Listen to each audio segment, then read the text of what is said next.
Vacancy है ना, वहाँ पे ठीक ठाक रिक्रूटमेंट नहीं हो रहा है। कॉन्ट्रेक्चुअल टीचर, पैरा टीचर, वो जो लोग को जितना कम हो सके पेमेंट देकर सरकार ऐसे काम कराता है। और यही इश्यूज होना चाहिए, शिक्षा, स्वास्थ्य और काम, यही इश्यूज होना चाहिए। जात पात धर्म के नाम पे बंटवारा करने का ये जो राजनीति जो देश का सरकार चला रहा है, इसका ये नहीं होना चाहिए।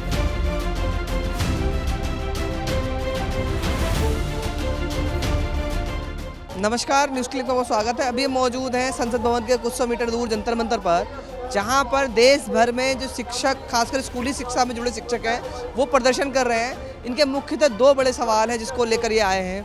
एक तो राष्ट्रीय शिक्षा नीति, जिसमें स्कूलों की संख्या लगातार कम कर रहे हैं और इनका दावा है जो इस सरकारी शिक्षा को निजी हाथों में सौंपी जा रही है। दूसरा सवाल, जो इनकी पुरानी पेंशन की बहाली की जाए। सरकार हालांकि बीच का रास्ता निकालने की कोशिश करी है, जीपीएस लेके आई है, लेकिन इसका भी ये लोग विरोध कर रहे हैं। तमिलनाडु से लेकर कश्मीर तक के शिक्षक यहाँ पहुँचे हुए हैं और इनके इस आंदोलन को छात्र आंदोलन ने भी समर्थन किया है। देख सकते हैं पीछे जो एसएफआई के ऑल इंडिया प्रेसिडेंट और जनरल सेक्रेटरी समर्थन में आए हैं। इसके अलावा राज्यसभा एमपी पी शिवदासन भी यहाँ आए थे और उन्होंने भी अपना समर्थन इनको दिया है, क्योंकि इन सबका कहना है शिक्षा और स्वास्थ्य किसी देश की नींव होती है और ये सरकार लगातार उन्हीं पे हमला कर रही है और उसे बचाने का संघर्ष है, जिसमें शिक्षक छात्र एक साथ मिलकर लड़ेगा। सुनिए यहाँ आए नेताओं ने क्या कहा है और उनकी क्या है मांगे। आज school teacher federation of India का प्रोटेस्ट डेमोन्स्ट्रेशन है। आप देख रहे हैं सभी इंडिया से कार्यकर्ता आए हैं। हम लगातार एनईपी 2020 का विरोध इसलिए कर रहे हैं, अभी हमारे वक्ता बोल कर गए हैं, जो नेशनल एजुकेशन पॉलिसी है नेशन के लिए नहीं है, ये कॉरपोरेट सेक्टर के लिए है। ये कमर्शलाइजेशन करती है, शिक्षा को महंगा करती है और कम्युनलाइजेशन, ये सांप्रदायिकता बढ़ाती है शिक्षा के अंदर और ये सेंट्रलाइजेशन करती है कि अति केंद्रीयकरण। तो ये शिक्षा लोगों को, गरीब जनता को अनपढ़ रखने की साजिश है। इसके अंदर जो भारत के संविधान के मूल्य हैं, बराबरी का, धर्मनिरपेक्षता का, उनका यहाँ कोई जिक्र नहीं है। लोकतांत्रिक व्यवस्था खत्म की जा रही है शिक्षा से। एक भीड़ पैदा की जा रही है जो कभी भी किसी का कत्ल कर सकते हैं, कल आपका कत्ल भी कर सकते हैं अगर आप उनके हक में नहीं दिखा रहे खबर। तो ये एक भीड़ पैदा करने के, ना कि लोगों को आगे बढ़ने की शिक्षा है। इसी प्रकार हम पुरानी पेंशन नीति मांग करते हैं। पूरी उम्र नौकरी करने के बाद बुढ़ापे में एक सहारा है, तो वो लागू होनी चाहिए। जब सारे एमएलए एमपी पेंशन ले रहे हैं, कई पेंशन ले रहे हैं, तो कर्मचारी अध्यापक को क्यों बाहर किया जा रहा है? ये एसटीएफआई हमारा टीचर्स का नेशनल लेवल का संगठन है, उसका राष्ट्रीय स्तर का ये प्रदर्शन है यहाँ पे।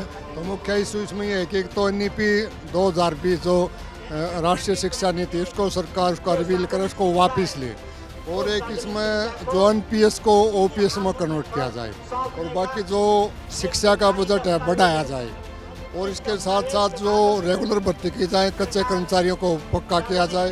तो इन बातों को लेके ये यहाँ पर एक दिन का प्रदर्शन किया जा रहा है राष्ट्रीय स्तर का एसटीएफआई के द्वारा। NEP, National Education Policy, is not for nation, it is for corporates. Why I am telling? Here they are suggesting contract teachers, the permanent teachers. Concept of the permanent teachers is not accepting this government. They are promoting these contract teachers, daily wage teachers, and they are trying to reduce the number of education institutions, number of schools. So my demand is to abandon new education policy scheme, because it will affect all the children. Those who are studying, the poor students will be really getting affected.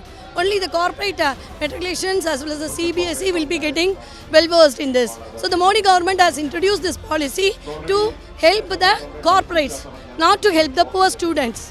So the value of education, they doesn't know the value of education. The value of education is to be given to all. The new education policy should be based only on education for all, not for the corporates and not for the CBSE and the metrics. So my highly demand is to abandon new education policy. देखिए, इस देश में corona के time और corona के बाद भी school बंद होते जा रहा है। लगातार ड्रॉप आउट रेट बढ़ रहा है। हमारा देश में 13 मिलियन के ऊपर स्टूडेंट जो शिक्षा के आंगन से बाहर है, और अगर आप देखेंगे शिक्षक और छात्र के अनुपात देखेंगे, वो भी जिस हाल में होना चाहिए उससे कई गुना ज़्यादा है। तो सब मिलाकर ये जो शिक्षा व्यवस्था जो सरकार ने चालू किया है, स्पेशली जो नया शिक्षा नीति लागू किया है, हम लोग देख रहे हैं वहाँ पर गरीब घर का जो बेटा बेटी है शिक्षा के आंगन से बाहर होते जा रहा है। हम लोग ये भी देख रहे हैं जो बीजेपी का डबल इंजन सरकार जहाँ पर है, जैसा त्रिपुरा, असम जैसा स्टेटों में, वहाँ पर शिक्षा की हालत खराब से और भी खराब होते जा रहा है। हम लोग देख रहे हैं वहाँ पर जिस तरीके से जितना स्टूडेंट फेल कर रहा है, वहाँ पर जहाँ पर कोई साधन नहीं है स्कूल में, इवन छत भी नहीं है स्कूल के बहुत सारे स्कूल्स के ऊपर। तो यही सभी माने इश्यूज को लेकर ये टीचर्स ऑर्गेनाइजेशन यहाँ पर प्रोटेस्ट कर रहे हैं। हमारा जो मुख्य डिमांड है वो ओपीएस लागू करो, 8 पे कमीशन का गठन करो और तमाम जो संसाधन हैं एक मानव के विकास के लिए, उसको जो है पूंजीपतियों की तिजोरी में बंद करना बंद करो।